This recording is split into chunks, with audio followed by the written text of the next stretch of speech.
Hello, everyone, and welcome back to the How to Better English podcast. I am Liam, and I am so glad you have joined us today for another conversation about life and language.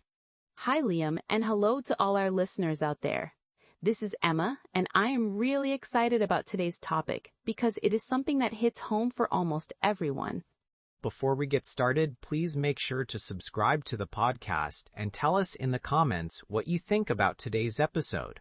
We love hearing from you, so don't be shy. Exactly. Now, Liam, let's jump right into it.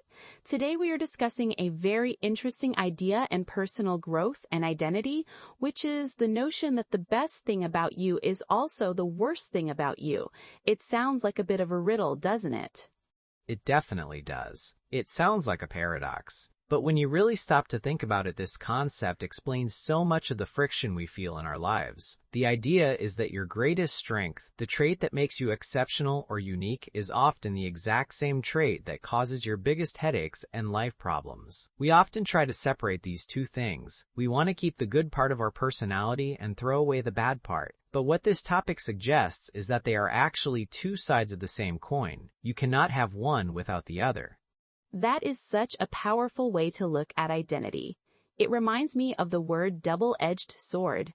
In English, when we say something is a double-edged sword, we mean it has both favorable and unfavorable consequences. If you are incredibly detail-oriented, for example, you might be a fantastic editor or engineer, but you might also drive your friends crazy by overanalyzing everything they say. The very thing that makes you a professional success might make you a social nightmare in certain contexts. That is a perfect example, Emma. The video we are discussing today uses some high-profile examples to illustrate this. One of the biggest ones is Michael Jordan. Everyone knows he is arguably the greatest basketball player of all time. His defining characteristic was his absolute obsession with winning. He was incredibly competitive. That trait is exactly what led him to 6 championships and global fame. It made him the best, but that same competitiveness made him a very difficult teammate. He was known for being harsh, even mean to the people he worked with. It is fascinating because if Michael Jordan had tried to fix his competitiveness to be a nicer guy, he probably would not have been the best basketball player in the world. This is the heart of the argument. If we try to eliminate our core quirks or the things we think are wrong with us, we might accidentally destroy the thing that makes us great. Another example mentioned is ADHD. For many people, ADHD is seen only as a disorder or a problem to be solved because it makes it hard to sit still in a traditional classroom or focus on boring paperwork. Right, and that is the downside. The inability to focus on mundane tasks is a real struggle. However, the other side of that same ADHD coin is often a high level of creativity, a capacity for hyper-focus on things that are interesting, and an ability to see connections that other people miss. If you try to fix the person with ADHD to make them act like a standard office worker, you might lose the creative spark that allows them to innovate or solve complex problems in a unique way. It really comes down to the environment, doesn't it? The trait itself is neutral. It only becomes good or bad depending on where you are and what you are trying to do. If you are a chaotic, high-energy person, you are going to struggle in a quiet library, but you might be the best person to have in a fast-paced emergency room or a creative brainstorm session. I love that point about environment. I think for many English learners, this applies to their learning journey too. Some people are very talkative and social. The best thing about them is that they are not afraid to speak and they make friends easily, which is great for practicing English. But the worst thing might be that they don't focus enough on grammar or accuracy because they just want to keep the conversation moving. On the other hand, you have the perfectionists. The best thing about them is their accuracy and deep understanding of rules. The worst thing is that they are often too afraid to speak because they don't want to minute. That is a great connection, Liam. It shows that there is no perfect personality for learning a language or for life in general. It is about managing the downsides while finding the right place for your strengths. Instead of saying, I need to stop being a perfectionist, a learner might say, I will use my perfectionism when I am writing an important email, but I will try to set it aside when I am at a pub talking to friends. It is about management, not elimination. Exactly. The word management is key here. In the context of personal growth, we often hear the word fix. People say, I want to fix my anxiety, or I want to fix my stubbornness. But if you are stubborn, you are also probably very persistent. Persistence is what helps you finish a marathon or start a business when everyone else tells you to quit. If you fix your stubbornness, you might lose your grit. So the goal is to manage the stubbornness so it doesn't hurt your relationships, but keep it so it helps you achieve your goals. I think this helps people feel more at peace with themselves.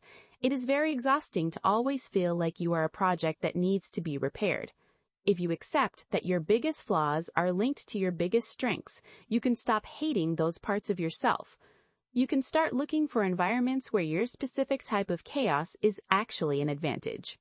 Let's talk about that word chaos for a second. In the video, the speaker mentions his own ADHD and how his life can feel chaotic, but he found that being a creator and an entrepreneur is an environment where that chaos works. If he had stayed in a job that required strict 9-to-5 consistency, he would have always felt like a failure. By changing his environment, he turned a liability into an asset. A liability is something that is a disadvantage or a struggle, while an asset is something useful or valuable.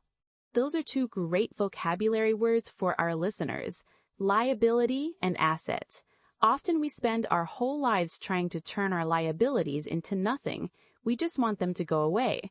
But what if we could move them into a different category? What if a liability in one room is an asset in another? It reminds me of the saying, blooming where you are planted. But maybe the advice should be, find the right soil so you can bloom. That is a much better way to put it. If you are a cactus, you are not going to do well in a rainforest. It doesn't mean there is something wrong with the cactus. It just means it is in the wrong place. I think this also applies to how we judge other people. When we see someone who is loud or aggressive or perhaps very shy, we often just see the downside. But we should ask ourselves, what is the upside of that trait? The loud person might be a great advocate or leader. The shy person might be an incredible listener and observer. It requires a lot of empathy to see people that way. Empathy is the ability to understand and share the feelings of another. If we understand that everyone is carrying this dual nature, it makes us more patient. We can see that our boss is demanding because they care deeply about quality. We can see that our friend is flaky because they are spontaneous and live in the moment. It doesn't make the behavior any less annoying sometimes, but it makes it understandable. So how do we actually apply this to our own lives? I think the first step is to identify your core traits. What is the thing people most often compliment you on? And then ask yourself, what is the thing people most often complain about when it comes to you? Very often you will find they are the same thing, just viewed from different angles. For me, people say I'm very organized and articulate. That is the compliment. But the complaint is often that I can be a bit rigid or that I talk too much and don't leave enough space for others. It is the same trait. I have a lot of verbal energy and a need for structure. In a podcast, it is an asset. In a relaxed movie night with friends, it can be a liability if I am constantly explaining the plot or insisting on a specific scening arrangement. I can see that. For me, people often say I am very easygoing and friendly, but the downside is that I can be indecisive. Because I want everyone to be happy, I sometimes struggle to make a firm choice. Being easygoing is the strength, being indecisive is the weakness. They are inseparable. I can't be a hard-charging, decisive leader and a super relaxed, easygoing guy at the exact same time without a lot of effort. So what do you do, Liam? Do you try to become a decisive person? I try to manage it. I recognize when a situation requires a decision and I force myself to make one even if it feels uncomfortable. But I don't try to change my nature.